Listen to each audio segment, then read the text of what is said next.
started about 9 years ago, and I was vegetarian for about 2 years, and I was similar to like most people. I was like, you know what? I cannot give up cheese. I cannot give up the cheese. The cheese is very dear to me.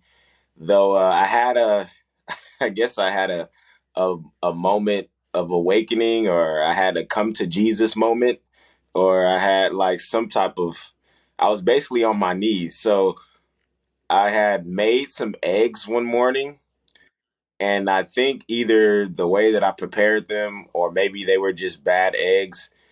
I was sick as a dog for like a week and a half, where I was like physically ill. I couldn't hold down water. I was really bad. So I didn't go to the hospital. My parents, they were tripping out. They didn't know what was going on. But during that time, it lasted for about a week, maybe a couple of more days after that. During that time, I just had like Jesus take the wheel. I'll do anything if I can make it out of this situation. So during that time, I was just examining, my food and my choices and like the things that I was doing.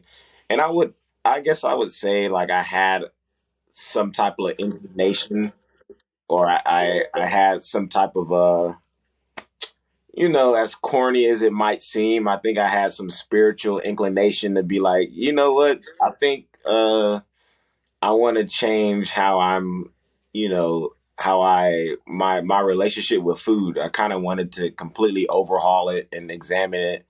And in that moment when I was really down, that's when I made the agreement. I was like, all right, I'm just going vegan because I don't want anything like this to happen to me again. So yeah, I went vegan. It was about 9 years ago, and I haven't looked back. It's been a very interesting journey since then. What sparked the vegetarianism? Like, how long were you vegetarian before you went vegan?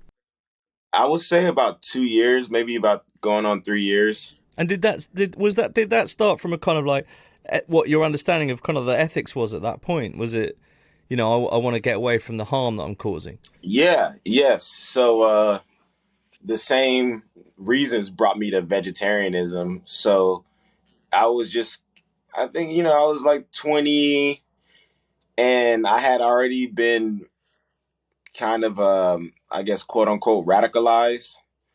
You know, this is like around 2011, 2012.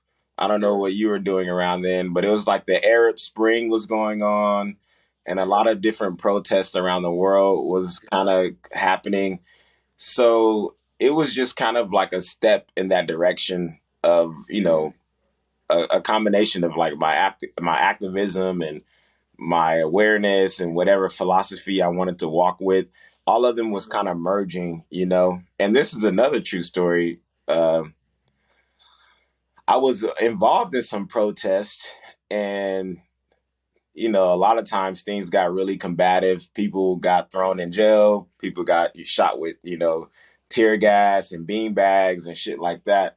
And it was on a couple of occasions where after the protests, we would all go off to lick our wounds and, dress ourselves. A lot of the times we would go eat, and we would find ourselves behind a police car in a drive-through or something, right? We'll go to a drive-through, and we'll be behind three or four police cars. And I had this thought like, Yeah, I can't be eating like my enemy. I can't be out here fighting the yeah, police, and then we end up at the same restaurant. 100%. you know? So those are some of the things that led me, just pushing me down the road of being more vegan and stuff like that. So yeah, all of that was connected, definitely. At the time, were there kind of, friends and family who were kind of, in your circle, in your orbit? Were you all having the same thoughts at the same time? Uh, yeah, I would say everyone had the similar thoughts, but it led them only to a certain Right. extent. Like there was a girl, there's always a girl involved. That's what my family teases me about. They're like, "Well, who's the girl that got you to go vegan? Who is this girl? Who did it?" And there was this girl that I was really into at the time named Millie, who she was vegetarian, and she was never like a pushy, vegan or anything, or like trying to put me onto the lifestyle. But I just witnessed, I kind of just got a close up, glimpse of how she lived and like what was her life like and how she navigated her food choices. And that was kind of like just an inspiration to me to be like, okay, this is doable. This is something that I could be a part of. But I think at the time, as far as my friend group and family, I think to an extent, everyone was being radicalized, or their spirit was being called to show them other things. It was just a matter of where did they direct it, and where did it lead them up to, because a lot of people didn't go vegan, but a lot of people was definitely aware of their environment and their surroundings, and like how mistreatment was being facilitated and what that looked like on a small and large scale. I think everyone was waking up to those types of ideas. But my family, they was it took them a long time to get on Yeah. board. Yeah, I come from a very heavy, like, everyone in the family they pride themselves on cooking, so everyone has a particular recipe, and whether it's ribs and steak or shrimp, or from every type of food to every area of meat. Like, my family was like, what are you doing? How are you going vegan? We got a barbecue next week. What are you doing? How do you navigate those conversations? When you first go into it, like everybody has a slightly different approach when they're confronted with that, with the friends, with the family who are like, we've got the barbecue next week, and what about those you love steak? We always used to go to the steak place. All Right. those conversations, like you can't be vegan. Like, how did you start navigating those? I think it's funny because now that I look back at it, it's just like I can't believe so much time has passed. But at the time, I think it was just like I had already had the internal conviction of this is better for me. So, I just told people I feel better. It's a decision, it's spiritually, a lot of people are like, everyone wants to know why, and I think the most common one is like for the animals, and stuff like that. And I was like, yeah, for the animals, for myself, for just better living. I really just couldn't see myself, no matter what people said to me about my choices about being plant-based and about being vegan. I just really couldn't see myself eating meat in the way that people assume meat eating is. Like, people assume meat eating is very natural. And the philosophy and like the conclusion that I came up with was like, I didn't believe that to be true. I don't like, I didn't invent people. I didn't make people, but whatever made people, I don't believe that they made people and was like, okay, in order for you to survive, you got to eat all these other things that I made as well. Like, that's almost a joke on itself. You mean in order for me to have some level of livelihood that is, you know, reaching towards longevity and fulfillment, you mean I have to murder and kill these other things that also want longevity and fulfillment of their life as well? And it just made me realize that in order to eat meat, you need to be convinced. Like, it takes a team to eat meat. There's videos right now of people chasing a chicken, and three or four people break their ankles just because the chicken keeps getting away from them, you know? And there's food that sits still. There's plenty of food that lets you know when it's ripe. It has a particular smell. It doesn't run, So it's just like, man, the my mental state around it was completely shifting. So my family, they made fun of me, and they were like, "All right, well, we're gonna bring the grass, and we make sure to, you know, grill you up some watermelon." And they always had that bullshit platter with the carrots and the celery and the broccoli and all that, you know. And it was just Yeah, like, oh, I'm probably still going through some of that. It only took up until like I want to say 2 years ago, maybe 2 or 3 years ago, where my immediate family was really on board on like just participating and going out to eat with me and letting me pick restaurants and bringing back vegan products that I care about, you know, instead of making the jokes about things that were obviously vegan, but just kept asking me if it was yeah, vegan, you know. It can be a baked potato. So is that vegan? Can you eat that? You know, is yeah, that good? I could be eating a banana. Is that banana vegan? Is that okay? you know, so going out with my friends was probably one of the interesting turns because either they would be on my side and we'll go find something vegan, like a vegan restaurant, or I became like an expert in becoming a sidetarian. yeah. You know, when you're vegan, you used to order all the sides. You know, you just get all this. Let me just get the corn. Let me just get the beans and the rice. You know, no butter, none of that other stuff. So I just became really good at ordering sides and just getting the a la carte stuff on this the stuff. No entrees, just like one off little portions of stuff. So yeah, here we are 9 years later, and being in Los Angeles, there's tons of places that are even popping up every day. There's a brand new vegan spot, and then there's a couple of vegan events that are held every weekend. There's one every Sunday in North Hollywood called the Vegan Exchange, and they bring out well over 50 to probably even, you know, 60, 70 food vendors, you know, from clothing to food to entertainment. And they're just all out in the street. You can go order food from all of them, and they all vary from Mexican food to soul food to breakfast to burgers to nachos to every type of entree, wings, macaroni and cheese, shakes, a lot of desserts, and a lot of just independent, you know, chefs, you know, putting food together and it all being plant based and stuff like that. So I've been able to build a relationship with various different kitchens and chefs at this point.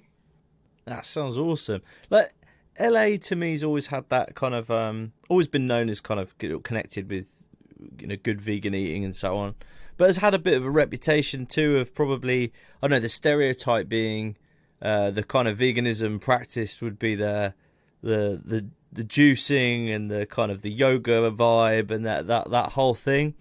And like it's probably been the same over in London, I'd say as well. And then over the course of time, certainly in London, I've seen that break down and and veganism start to move into kind of different places, and you're seeing cuisine from around the world. You're seeing all kinds of different things. Like, is that this? It sounds like it is, but is that kind of the same in LA? Is it not just the reserve of the kind of like the yoga crowd now? Yeah, so I think when I first started, that's let's say there's like three doors of veganism, you know. When you first start, you walk through that initial door, which is yoga, spirituality, Pilates, you know, stretching and like sage burning, you know, people burning sage and smelling like patchouli and ylang and all that other shit. So I think that's the initial door. And I appreciate that. Like I'm okay. I like that aspect because it also ties me to like, bro, you need to be stretching. I ain't stretching enough. I think Me neither. I'm in stretch debt. You know, I think I'm in debt for some stretching that I owe myself. So I like to rub shoulders with those people because they encourage me to get my body moving. I have a friend who's like that. He's level 9 vegan. You know, he's always fasting. He's always finding the most healthy raw food placed, you know. Yeah, and at this point he has like a little healing modality that he does. Instead of uh Tai Chi, he calls it Trap Chi, because he does it to trap music, and he does like a whole breathing modality and like a whole type of thing. So I kind of like that, even though that's not me myself. I don't mind living around those people because they do remind me that, it's there's a little bit more effort and ease that also comes with, kind of directing yourself and putting yourself in the position to be like, all right, I'm going to work on myself. I'm going to do this. But then I think through the second door, there's more of like, you have all the, like, you have all the products of veganism. Like the first door, is heavy on, the glitz and the glam and kind of the expense, of veganism. And then you get to the junk food. You get to like, oh, we got all the impossible meat, we got the Beyond, we got this, we got that, to where it makes it more comfortable. Now, it may not be the healthiest, but it is the most familiar, because it resembles the lifestyle that we left, so it calls on us to kind of have this this novelty of like what we used to have and stuff like that. So I think that is also useful. And I think a lot of the products that we have today, they're only to help us transition, and they're only mimicking the things that we're used to having in our old types of diets. And when it comes down to it, you're only going to be able to mimic and continue to replicate things that are either sweet or savory, no matter what type of package you put on it.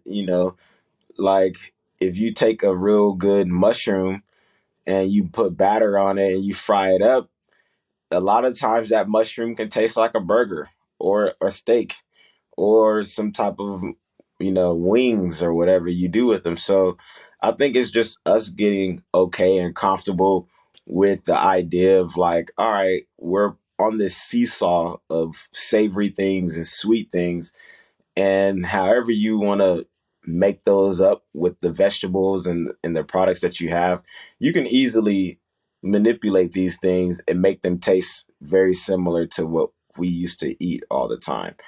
And then I think that the last door of the veganism is like what end up being you as your core, right? So you have the first door with all the acai bowls and the smoothie and the Pilates, and then you have the second door of like all the junk food and what's really comfortable, not necessarily the healthiest, but you feel initially probably the best on having those childlike feelings to be able to eat the things that you're used to. But then I think the third door is just like you being stripped down, because now I can literally, like, once you know how to cook food and source vegetables and find ripe fruit and find things that you enjoy, man, you can make a meal out of the most simplest things.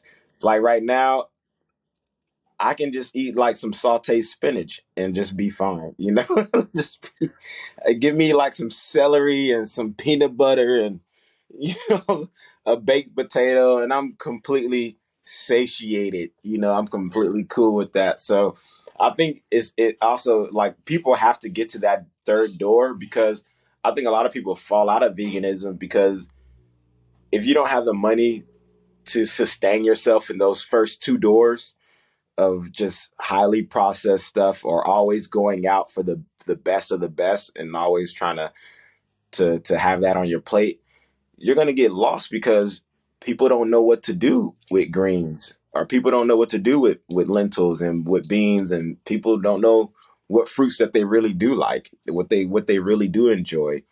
I think so. The Probably the key thing with veganism or going vegan is being patient and your exploring your mm, I would say exploring your tongue. Like Mm. I tell people, what fruits do you like? And a lot of people are like, well, I don't. They get a lot of, at least here, we associate Mm. fruit with candy. Right. So you hear a lot of Yeah. people like, well, I don't like grape candy. I hate grape sodas, and I hate grape licorice. And I'm like, well, that has nothing to do with That's not grapes. that's not fruit. Like,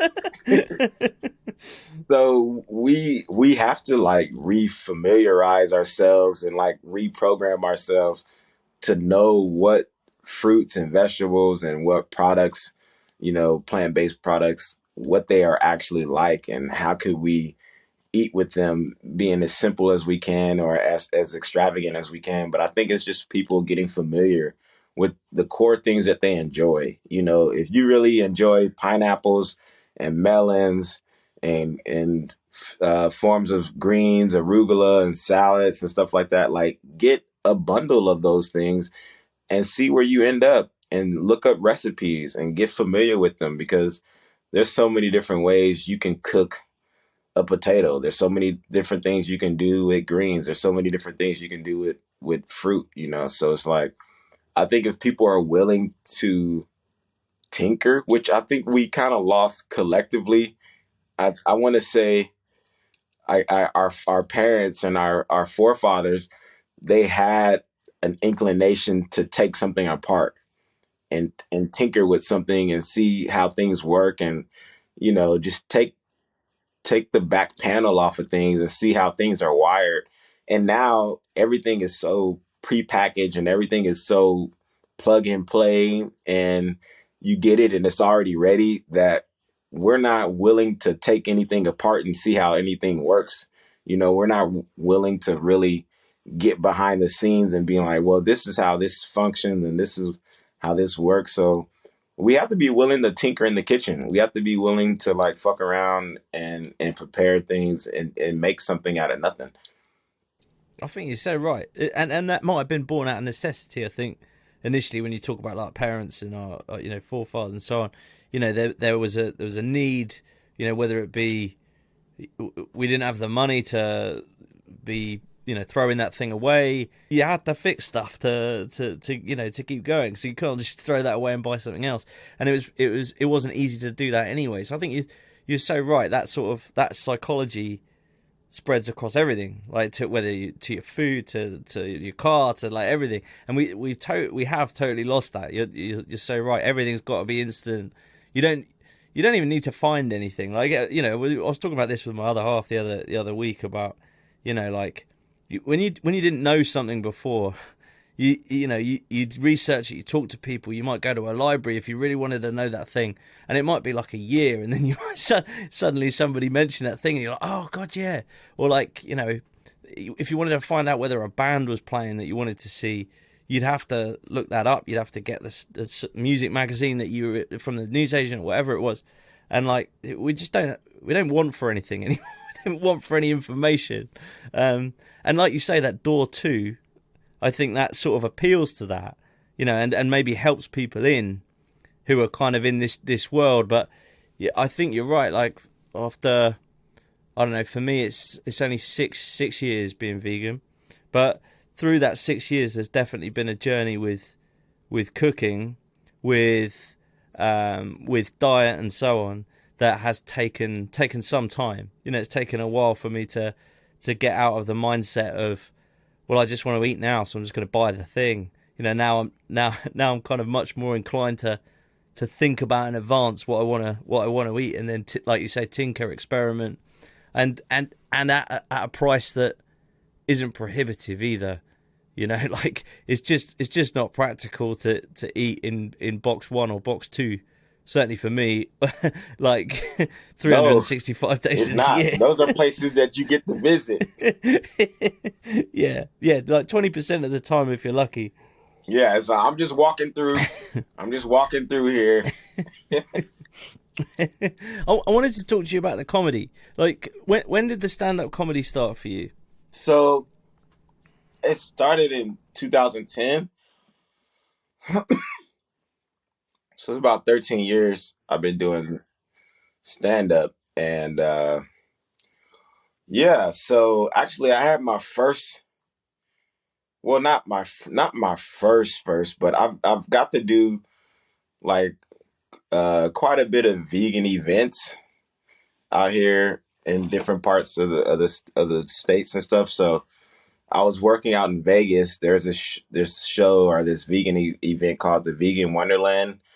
I was out there doing a couple of shows, and then I went to St. Louis to do St. Louis Veg Fest last year, and that was really fun. Got to do comedy there, and I've gotten to do like a few just couple of offshoots of some vegan exchange stuff where they hold kind of what I was telling you about what they do in North Hollywood, but they do them at breweries where they have a couple of different vegan food vendors at a brewery, and I was performing comedy there a couple of years back.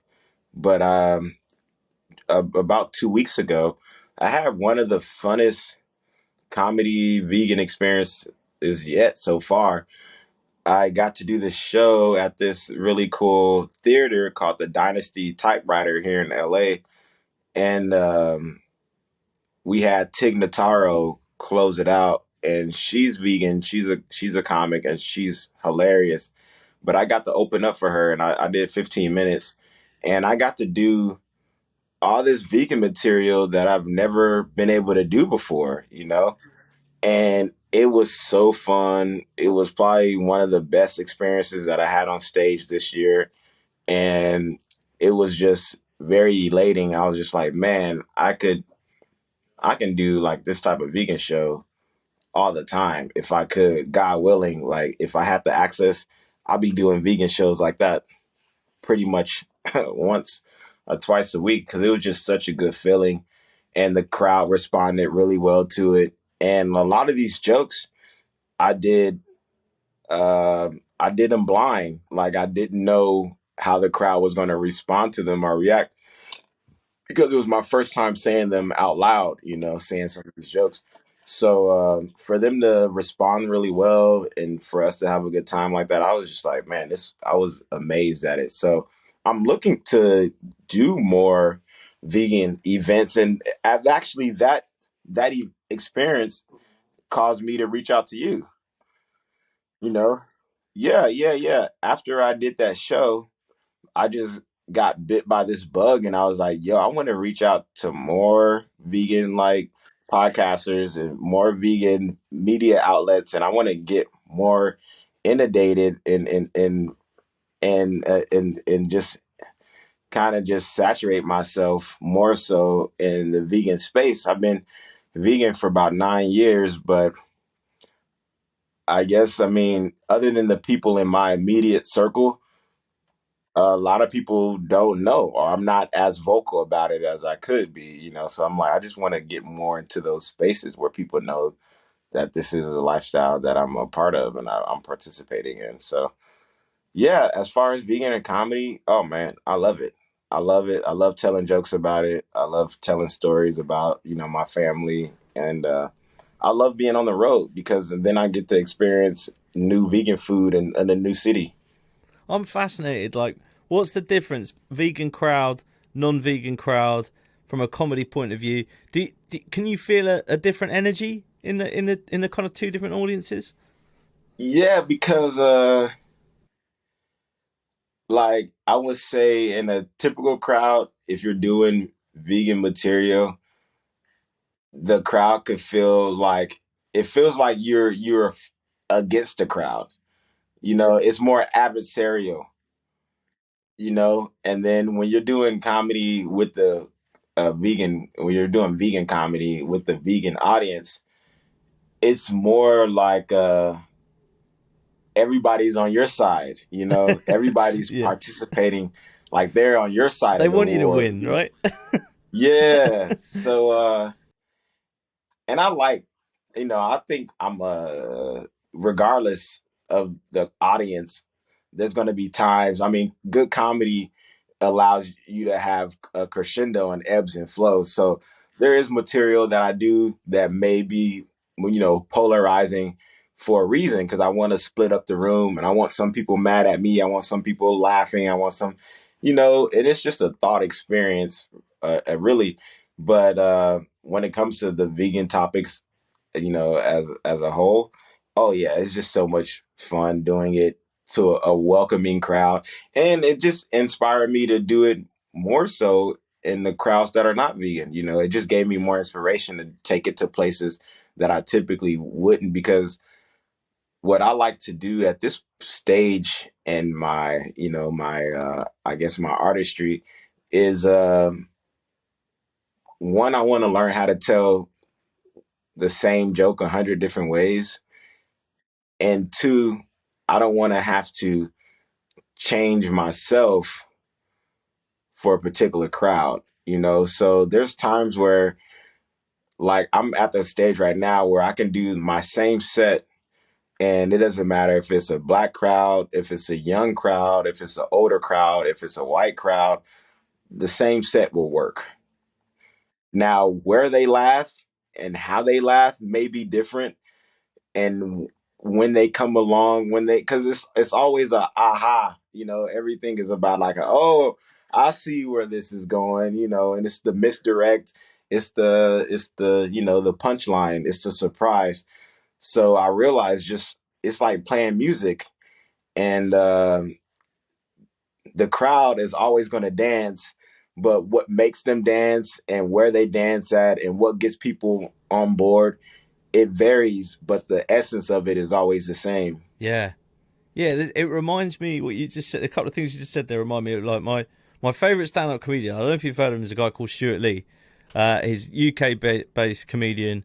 He's been going for, I don't know, 30, 40 years, something like that. But he's uh he's on the kind of like indie underground kind of circuit. And one of the things he does is literally will say often the same sentence repeatedly or the same thing over and over again in kind of different ways throughout a set, as like a line that keeps coming back in different ways and keeps directing you in these different kind of thought processes. And it just reminded me of what you said there about like, how can I tell the same joke like 100 different ways? Just yeah, like, totally reminded me of that. You should check out his stuff if you haven't seen him. And the other Say his thing, name again. Stuart Lee. Yeah, Stuart Lee. Okay, I will. yeah, he's all. I mean, he's very British. He's very, but he's cool though. I think he's really good. And the other thing is he talks about, and it sounds a little pretentious, but I kind of get totally where he's coming from. That, and it's kind of the same point, I guess, but comedy being a bit like jazz. There's an element of kind of jazz to it, insofar as a jazz musician can play exactly those notes that are written on the page perfectly, but the kind of skill in it is to not do that and to take yourself somewhere else, Mm-hmm. and then to come back knowing that you Mm-hmm. can, if you want to, go back onto the music on the page, but you're kind of painting yourself into a corner and then coming out of that corner. Like that whole, I mean, I've never done stand-up comedy, but that whole concept, the artistry of it really like fascinates me. Like, It is. No, it's very much like jazz. I actually want to do a special where I have a jazz band kind of accompany me and back me up, because I've done a show out here for a couple of months to where I was doing, I called it Misfortune and Fame, but it was a jazz comedy show to where we had three comics go up, and we had a jazz band back them up during their whole set, and they would do 20 minutes and they would have this jazz band behind them. And it was really fun. It was really cool. And man, there's such an overlap between jazz and comedy and music and comedy as a whole, to where, yeah, you do that. And I feel like I got a DJ friend. He's like a purist when it comes to music. He's like how I feel about comedy. He feels about music. He's like, I don't listen to the radio since '98. The radio is garbage. They don't know real music. I know real music. yeah, He's that type of guy. So he always goes into these deep, philosophical breakdowns of music.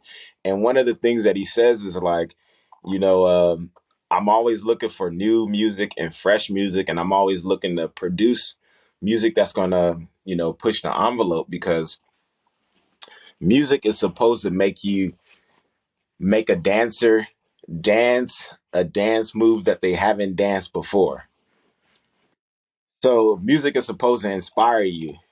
And if you're like a dancer and you're just doing your thing, what you're always looking for is inspiration for a new move that you haven't thought of.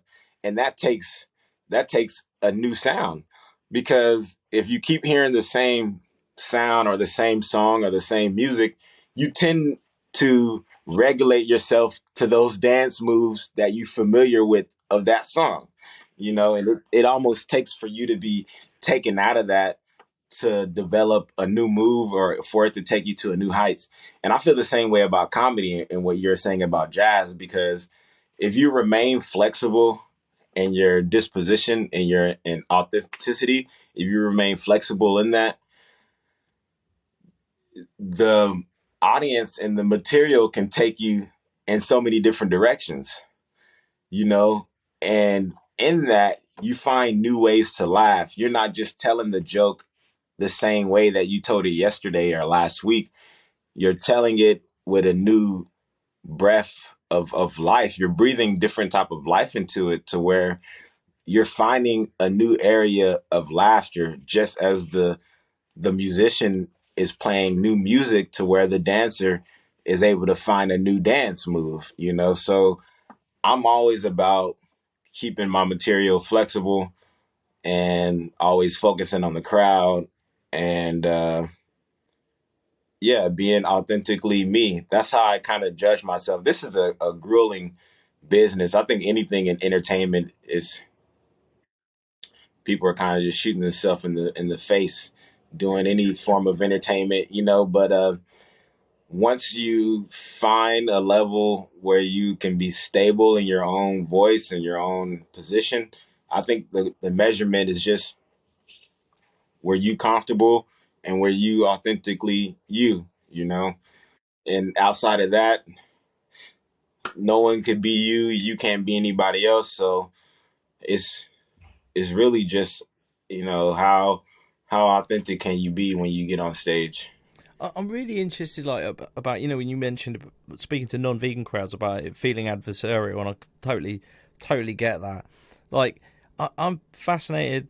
Do you find yourself almost trying to stealth veganize the crowd? Like by sort of almost, okay, if I present it in this way. Present my veganism in this way, you're going to laugh, but you're going to laugh at me as a vegan. You're going to laugh at the stereotypes of veganism. Do you find yourself thinking of ways to almost, help people take it a certain direction that almost makes them realise that what they're actually doing is agreeing with the vegan position? Because I can imagine that'd be quite a lot of fun to have to almost stealth, like I say, stealth veganise an audience. Yeah, yeah. I think that's kind of the gift of jokes, and the inherent gift of jokes in itself. If you're doing a bit, and the more constructive, or the more thoughtful the bit is, I believe it has that ability to give people an aha moment. And the moment could be latent, the moment could be right then and there, but it is a stealth thing. You're not just coming out and saying, you know A is A, and A and this is B, and this is why you guys should just believe me. But you wrap it in a setup of, whether it's a story, whether it's an anecdote, whether it's something that you just made up or something that actually happened, and people resonate, and now you get to paint your mental picture onto the crowd. And once that's the fun thing too, about like the difference of the crowd, of the veganism and the just a typical crowd, is like, there's a space. It maybe only lasted a few moments, but there's a gap of time to when you're on stage and people don't know you. They are literally and energetically like sitting across from you. like they're judging you in a way of they're just like, all right, who is this guy? You know, I need to know who is this guy. But when you're veganism is just one area, but if even if people just know you really well, they go from sitting across from you to sitting with you. You know, so instead of seeing them across from me, they're on the same seat in the whatever the bench that I'm on. You know, we're sitting together, and that's kind of the initial flip when the crowd becomes more on your side is when they get familiar with you enough to sit with you as opposed to sit from across from you and seeing where you're going. So that's once that happens, and I think it just happens faster when you deal with the vegan crowd or when you deal with a specific type of niche like that. So people are already on board and they're already willing to be taken down this roller coaster as opposed to being more apprehensive and being like, what is this guy talking about? Or where is he coming from? Yada, yada, yada. What made you get into comedy in the first place? Because, like you say, to me, I'm in awe of stand up comedians. I think it's like one of these things that's it's just an incredible art form that I couldn't have the I haven't got the guts to do. Let's call it what it is. I wouldn't be able to stand up there and do that. But so what kind of got you into it? Because it like I say, it strikes me as tough. And like you said, you're shooting yourself in the face and all those kind of things, and you're often in an adversarial position that takes quite a lot of courage in itself. Like, what led you into it? Yeah, so I would say a similar thing that leads a lot of people into it, you know, they were probably just told their whole life, like, you should look into this. This might be something that you may be really good at, you know? So that was one of the things. And then I want to say either right around my 21st birthday, I had, I was studying communication and I had some background in like some film stuff and like some broadcasting stuff. So I had this thought that kind of was just hanging over me was like, I'm at a crossroads in my life. I'm 21. I'm about to be out here in the world, but something didn't sit right with me until I attempted whatever this was people was telling me that I should do. And I had a feeling that I may be pretty good at it too, but I had never done something that was kind of putting me out on my own, you know, as far as like trailing my own Hmm. my own like blazing my own trail in that type of sense of just like, oh, I'm going my own direction. I was typically just doing the, you know, go to school, go to work, find work, and just do what everybody else is doing. So doing stand-up comedy was like, oh shit, you're gonna get off the beaten path, you know, and do something else. But Hmm. it really did sit with me to where I was having this vision of like, man, I would hate to be on my deathbed and not had attempted whatever this is in me, you know. And now that I've seen the horrors of it, Yeah. I'm like, all right, I tried it. I can go back. I'm like, all right, I can stop now.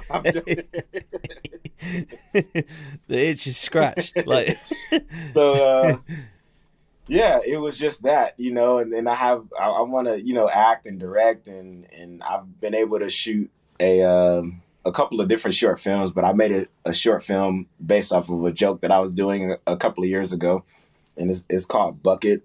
so I've seen it. Yeah, I checked it Oh, you out. seen it? Yeah, Oh yeah, it's shit. great. Oh shit. Yeah, well, that was an experience that where it's like, you know, that phrase, everything that could go wrong will go wrong. Man, everything went wrong. Like the audio guy didn't show up with the equipment. Some actors didn't show up on time, and we just had to piece something together out of nothing, and that's what we ended up with. But even in that experience, I just learned how to direct. I learned how to get people together, and then I just end up writing a full fledged, you know, series and a feature film for the script. So that was cool, and yeah, I think man, comedy is also like I don't know. It could be a weapon. It could be a very constructive way of delivering a message without harm. and all the requirements to get up, because a lot of the people who's receiving the message are people who are probably fallen, who's probably fell, who's probably feel down about some shit. And it's like, if you can get people to laugh and get themselves up without feeling, shame in a way that's, crippling, or without being in some type of chronic pain and being more resentful, even getting up, or even being just in anguish.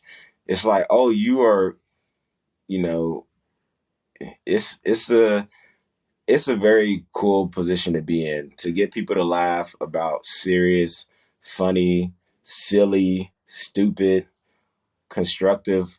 You can hit every spectrum of whatever type of information that you're dealing with. But there's something to the comedy that I think it pulls me to where I'm like, oh man, this is a cathartic experience that I'm Yeah. having.